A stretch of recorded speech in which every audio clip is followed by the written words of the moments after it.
এটা শব্দ ক'লে মন ভাল লাগি যোৱা শব্দ আপোনালোকৰ মন ভাল লাগি যাব যিটো শব্দ ক'লে মনত আনন্দ আহে মন পুলকিত কৰে মনত সাহস আহে মন অনুপ্ৰাণিত কৰে মন পুলকিত হয় এটা মাত্ৰ শব্দ ক'লে ভাল লাগি যাব ইয়াত থকা সকলো মানুহৰ ভাল লাগি ৰাইজৰ ভাল লাগি যাব মঞ্চত থকা সকলোৰ ভাল লাগি যাব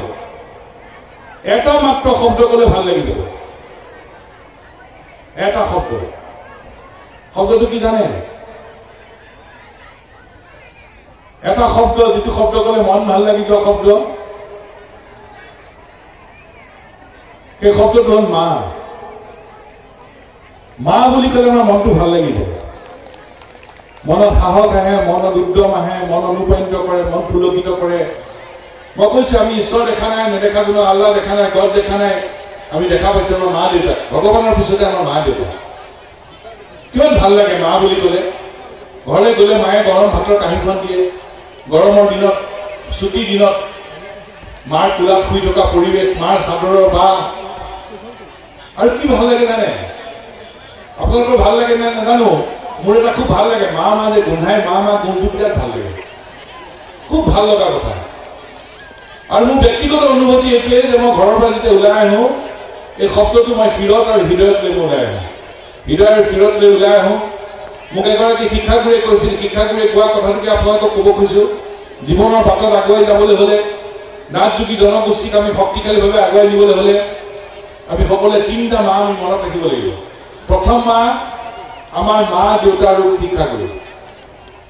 দ্বিতীয় মা আমাৰ মাতৃভাষা আৰু তৃতীয় মা আমাৰ মাতৃভূমি অসম আহক আমি সকলোৱে এই তিনিটা মা হৃদয়ত স্থাপন কৰি আমি আগবাঢ়ি যাওঁ তাকে কৈ বিহান আমি সকলোৱে শুনিম নাথ যোগী ছাত্ৰ সন্থাৰ প্ৰতি আমাৰ সকলো সদ্ভাৱনা প্ৰকাশ কৰি ভৱিষ্যতৰ দিনত নাথ যোগী ছাত্ৰ সন্থাৰ লগত হাতত হাত মিলাই কান্ধত কাম মিলাই আগবাঢ়ি যাম প্ৰতিগৰাকী নাথ যোগী জনগোষ্ঠীৰ লোক জিলিকিব লাগিব আমাৰ ল'ৰা ছোৱালীক আমি ভালকৈ পঢ়া শুনাই আগুৱাই নিব লাগিব যুৱক যুৱতীসকলক আগুৱাই নিব লাগিব প্ৰতিগৰাকীয়ে আমি জিলিকিব লাগিব আৰু সেইকাৰণে আমি কি বুলি সংকল্প ল'ব পাৰোঁ যে আমি নাথ যোগী জনগোষ্ঠী আমি জিলিকিম গোটেই অসমত নাথ যোগী জনগোষ্ঠী আমি জিলিকিম আমি নাথ যোগী ছাত্ৰ সন্থাক জিলিকাম আমি যি অঞ্চলত আমি আছোঁ দীঘল দৰীক আমি জিলিকাম অসমক আমি জিলিকাম এই চাৰিটা বাক্য ক'ব নেকি বাৰু ৰাইজসকল ক'ব নেকি ইয়াত ৰাইজে সমবেত হৈ আছে ক'ব নেকি বাৰু ক'ব নেকি ক'বনে অলপ কৈ দিয়কচোন চাওঁ আমি কি হয় দীঘল দৰীতে আমি লগ লাগিছোঁ আমি চাৰিটা বাক্য কৈ চাওঁচোন তাৰপিছত মই মাত্ৰ 4 মিনিটত মোক ক'বলৈ এইখিনি সামৰি দিম অলপ জোৰকৈ ক'ব লাগিব কাৰণ আমি ইয়াৰ পিছত বিহাৰ নাম শুনিম প্ৰথম বাক্যটো চাৰিটা বাক্য মাত্ৰ চাৰিটা বাক্যৰ প্ৰথম বাক্য হ'ল আমি জিলিকিম না মই কৈ লওঁ প্ৰথম কৈ লওঁ আমি জিলিকিম নাথ যোগী জনগোষ্ঠীক জিলিকাম নাথ যোগী ছাত্ৰ সন্থাক জিলিকাম দীঘল দৰীক জিলিকাম অসমক জিলিকাম এতিয়া আমি ক'বলৈ আৰম্ভ কৰিম এতিয়া আমি জিলিকিম নাই জিলিকা আৰু অলপ জিলিকিব লাগিব আকৌ কম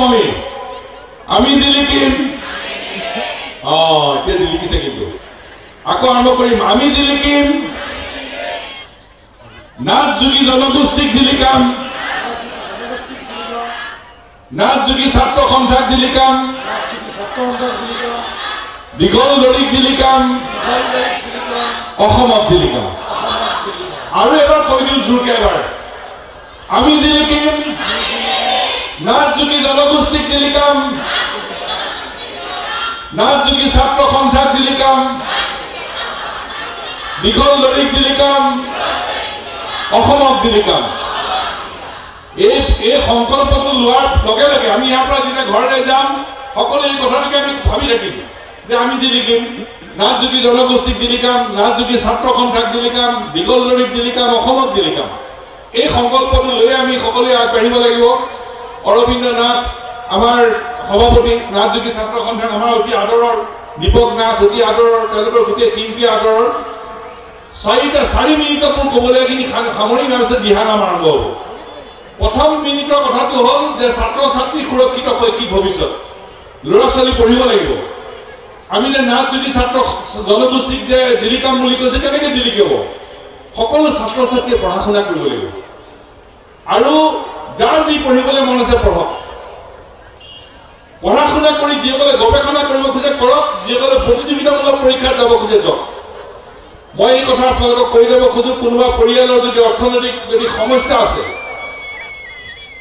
নাথ যোগী জনগোষ্ঠীৰ কোনোবা যদি পৰিয়ালত ছাত্ৰ ছাত্ৰী মেধাৱী অৰ্থনৈতিক সমস্যা আছে পঢ়া শুনাত অসুবিধা হৈছে প্ৰতিগৰাকী ছাত্ৰ ছাত্ৰীৰ ওচৰত সদৌসম নাথ যোগী ছাত্ৰ সন্থা আৰু সদৌসম ছাত্ৰ সন্থা আমি সাৰথী হিচাপে থিয় দিম কোনো নহয় ইয়াত পিতৃ মাতৃসকল আছে আপোনালোকৰ ল'ৰা ছোৱালী যদি মেধাৱী হয় পঢ়া শুনা যদি আপোনালোকে ভাবে পৰিয়ালটোৱে পঢ়া নাই নাথ যোগী ছাত্ৰ সন্থা কওক অৰবিন্দ্ৰনাথ আমি সদৌসম ছাত্ৰ সন্থা আমি লগত থাকিম নাথ যোগী ছাত্ৰ সন্থা আৰু সদৌসম ছাত্ৰ সন্থাই সেই মেধাৱী অৰ্থনৈতিকভাৱে অসুবিধাৰ সন্মুখীন হোৱা ল'ৰা ছোৱালীৰ ওচৰত আমি সাৰথী হিচাপে থিয় দিম ভালকে পঢ়াম যাতে তেওঁলোকে মানুহ হৈ থিয় দিব পাৰে সকলো পিতৃ মাতৃৰ প্ৰতি আমি অনুৰোধ জনাইছো দ্বিতীয় কথা প্ৰতিযোগিতামূলক পৰীক্ষাত অৱতীৰ্ণ হ'ব লাগিব আমি খিলঞ্জীয়া আমাৰ থলুৱা আমাক সেই অধিকাৰ লাগিব এইটো হয় চাকৰি বাকৰি আমাক সেই সকলো চাকৰি বাকৰি আমাক লাগিব একে সময়তে আমি নিজেও কিন্তু আমি প্ৰস্তুত হ'ব লাগিব সকলো প্ৰতিযোগিতামূলক পৰীক্ষা দিব লাগিব বেংক হওক ৰেলৱে হওক UPSC হওক APSC হওক সকলোতে নাথ যোগী জনগোষ্ঠীৰ ছাত্ৰ ছাত্ৰীয়ে দখল কৰিব লাগিব আপোনালোকে সংকল্প ল'ব লাগিব দীঘলৰে পৰা যে অসমৰ সকলো ধৰণৰ প্ৰতিযোগিতামূলক পৰীক্ষাত নাথ যোগী জনগোষ্ঠীৰ ছাত্ৰ ছাত্ৰীয়ে তাত অৱতীৰ্ণ হ'ব উত্তীৰ্ণ হ'ব প্ৰশাসনিক পদবিলাক আমি দখল কৰিম আৰু যেতিয়া প্ৰশাসনিক পদবিলাক নাথ যোগী জনগোষ্ঠীৰ ছাত্ৰ ছাত্ৰীয়ে দখল কৰিব তেতিয়া নাথ যোগী জনগোষ্ঠীৰ উন্নয়নৰ বাবে তেওঁলোকে নিজে নেতৃত্ব ল'বলৈ আৰম্ভ কৰিব কাৰণ যথেষ্ট মানুহ তাত বহি যাব প্ৰতিযোগিতামূলক পৰীক্ষা দিব খোজে প্ৰতিযোগিতামূলক পৰীক্ষাত যিসকল ছাত্ৰ ছাত্ৰী প্ৰতিযোগিতামূলক পৰীক্ষাত অৱতীৰ্ণ হোৱা ছাত্ৰ ছাত্ৰী আপোনালোকে বাছনি কৰি লওক তাত আমি আপোনালোকক সম্পূৰ্ণ সমৰ্থন দিম একেলগে কাম কৰিম নাথ যোগী ছাত্ৰ সন্থা সদৌসম ছাত্ৰ সন্থাই যাতে প্ৰতিযোগিতামূলক পৰীক্ষাত আমাৰ ল'ৰা ছোৱালী উত্তীৰ্ণ হ'ব পাৰে এই দুটা কথা আপোনালোকক ক'লো শিক্ষাৰ কথা ক'লে অন্ত নাই এজনীয়া যেতি সময়ত আৰ্টিফিচিয়েল ইণ্টেলিজেন্সৰ কথা গোটেই ভাৰতবৰ্ষত আলোচনা হৈছে পৃথিৱীত আলোচনা হৈছে আমি আলোচনা কি কৰোঁ আমাৰ বিদ্যালয়ৰ এজনীয়া শিক্ষকে কেনেকৈ চলাব প্ৰাথমিক বিদ্যালয় আমাৰ মহাবিদ্যালয়বিলাকত নতুন নতুন কোৰ্চ লাগে দিল্লী বিশ্ববিদ্যালয়ৰ এতিয়া 84টা বিভাগ আমাৰ গুৱাহাটী বিশ্ববিদ্যালয় 48টা ডিব্ৰুগড় বিশ্ববিদ্যালয় একাডেমিক চেণ্টাৰত 30টা আমাৰ ল'ৰা ছোৱালীক সুবিধা পাব নালাগে নেকি